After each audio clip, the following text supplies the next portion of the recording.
आप सभी का एक बार फिर से हमारे चैनल में बहुत बहुत स्वागत है। यहाँ पर जैसा कि मैंने पहले भी आपको अपनी वीडियो में बताया था कि जेनसेट टेक्नोलॉजी काफ़ी फास्ट रिकवरी करेगा और लगातार आप देख रहे होंगे कि इस शेयर के साथ आपको रिकवरी देखने को मिली होगी। यहाँ पर एक व्यूअर्स का कमेंट्स आया था कि क्या मैंने जेंसर को सही खरीदा।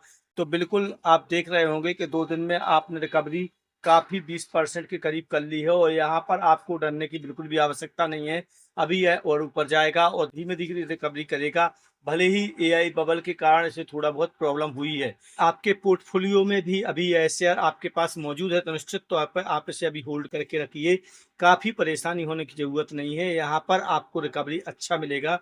वहाँ पे जेंसर अगर टेक्नोलॉजी की बात करें तो एक बल्क डील भी देखने को मिली है कि मैंने कल आपको बताया था कि लगभग यहाँ पर अच्छी खासी बल्क डील देखने को मिलेगी और आज आपने देखी होगी कि 14.42 लाख शेयरों की बल्क डील आपको देखने को मिली है और इसका औसत भाव लगभग 470 रुपये के प्रति माना गया है।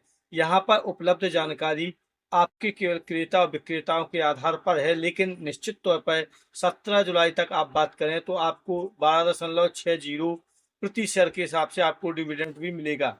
यहाँ पर सब कुछ सकारात्मक है। यदि किसी मजबूत संस्थागत निवेशक ने खरीदारी की होगी तो निश्चित तौर पर यह संस्था ऊपर की ओर ले जाने का कार्य करेगी और शेयर ऊपर की ओर जाने का पूर्णतः लेवल बना के रखेगा। यहाँ पर डरने की कोई ज़रूरत नहीं है, अभी होल्ड करिए। यहाँ 700 के करीब यह पहुँचेगा। तब यदि नज़र डालें तो एचसीएल टेक्नोलॉजी को भी निश्चित तौर पर एक कॉन्ट्रैक्ट मिलता हुआ नजर आया है और यह न्यूज 1.14 बिलियन डॉलर के करीब की है जो यूरोपियन क्लाइंट द्वारा दी गई है। यहाँ पर एक अच्छी बात यह है कि इस शेयर के कारण आपको एक नया लेवल देखने को मिलेगा और आज के बाद बात करें तो लगभग 4% की उछाल भी आपको देखने को मिली होगी। यहाँ पर आप देखेंगे कि लगभग 50 यूरोपीय जो कंपनियां हैं उनमें भी अच्छी खासी पकड़ एचसीएल टेक्नोलॉजी द्वारा रखी जाती है, जिसके कारण एआई ड्राइवन ऑपरेटिंग मॉडल को भी यह ऑपरेट करता हुआ नजर आ सकता है। तो यहाँ पर अच्छी खासी एक पकड़ है जिसकी वजह से यह ऊपर की ओर आपको जाता हुआ नजर आ रहा होगा और भी कई ऐसे प्रोडक्ट हैं जो इसके द्वारा लॉन्च किए जा रहे हैं। आज की बात करें तो लगभग 4% बीएसई के ऊपर यह ट्रेड करता हुआ नजर आया था और भी ऊपर इसकी जाने की संभावनाएं लगातार बनी हुई हैं।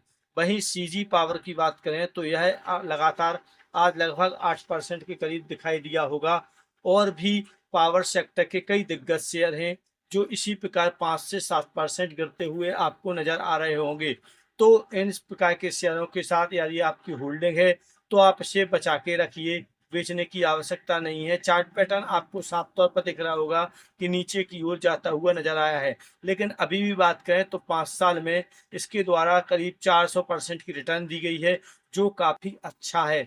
लेकिन अभी भी इस शेयर के साथ ज्यादा समय आपको रहने की आवश्यकता नहीं है, आप रुक सकते हैं यदि आपके पोर्टफोलियो में है तो। सीजी पावर, हिताची और भी कई ऐसे पावर सेक्टर के दिग्गज हैं जो आज एक नए क्लाइंट के उपस्थित होने के कारण लगातार गिरते हुए नजर आए हैं। यहाँ पर फॉलिंग एक दिन की है, इसलिए डरने की आवश्यकता नहीं है।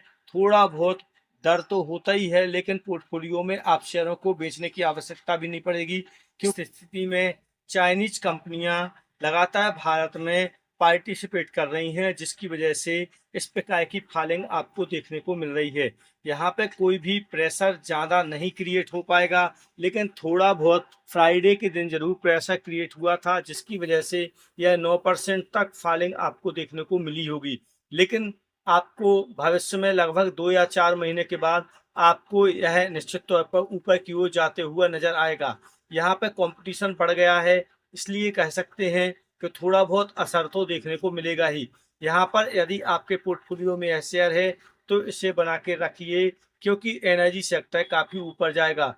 वहीं कोको कोला भी अपना आईपीओ लाने जा रही है जिसकी वैल्यू लगभग 9,500 करोड़ के करीब होगी और यह कंपनी लगातार आप देख रहे होंगे कि लंदन मार्केट से सीधा एंट्री भारत में मार रही है, जिसकी वजह से हिंदुस्तान कोको कोला बीवरेज के नाम से यह कंपनी आपको लगातार लिस्टेड होती हुई नजर आएगी।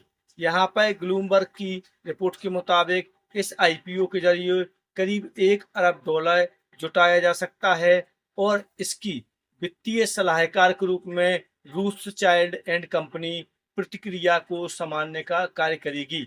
तो यहाँ पर एक बहुत बड़ी कंपनी है जो आने की कोशिश कर रही है, जिसकी वजह से वरुण बीवीएस को भी थोड़ा बहुत नुकसान देखने को मिल सकता है।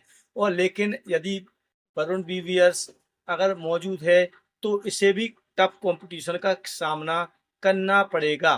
के साथ ही और भी अधिक अपडेट अभी देखने को मिले हैं। यहाँ पर लोधा, डीएलएफ समेत 4 शेयरों पर लगभग 39% ऊपर जाने का अनुमान लगाया जा रहा है। इसका टारगेट जो है वो ऊपर का दिया गया है, जिसके कारण हो सकता है कि भविष्य में यह और अधिक ऊपर साइड जाती हुई नजर आए। यहाँ पर ऑटो सेक्टर पर बात करें तो यहाँ पर आइशर, पीएस और बजाज ऑटो पर भी ब्रोकरेज ने राय दी है और इसके भी ऊपर जाने के अनुमान लगाए जा रहे हैं। इसके कारण इन शेयरों को भी लाभ मिल सकता है। यदि आपके पोर्टफोलियो में यह शेयर भी हैं तो जून के महीने भली इसका उत्साहवर्धक रहा हो, लेकिन अभी थोड़ा बहुत इसमें दबाव मिलेगा, लेकिन बाद में भरोसा रखने वाला है कि यहाँ पर ऊपर जाने का अनुमान अधिकतम रहेगा। वहीं रियल एस्टेट सेक्टर में के शेप्ड अभी भी ट्रेड कर रही है, जिसके कारण मजबूत और ब्रांडेड डेवलपर्स हमेशा ऊपर की ओर जाने की कगार पर होंगे। वहीं छोटे डेवलपर्स जो होंगे वो नीचे की ओर ही ट्रेड करेंगे या बाजार से बाहर हो जाएंगे। इस स्थिति में एनएबी से 10% से 35% तक डिस्काउंट पर ट्रेड करती हुई नजर आ रही है, जिसकी वजह से यदि आपने यह शेयर नहीं खरीदे हैं तो आप इन शेयरों को अभी भी खरीद सकते हो और 10-20% तक मुनाफा ले सकते हो। वहीं लोधा, डीएलएफ, गोदरेज प्रॉपर्टी, एवी रियल एस्टेट जैसे कई स्टॉक बुलिश स्थिति में हैं। यदि आप चाहो तो इनमें थोड़ा बहुत प्रॉफिट कमा सकते हो। और यदि मोतीलाल ओसवाल रिपोर्ट की बात करें तो इनने भी इसका बुलिश ही बोला है। तो यहाँ पर 26 से 28 तक की बात करें तो लगभग 13% सीजीआर इनके द्वारा दिया जाएगा।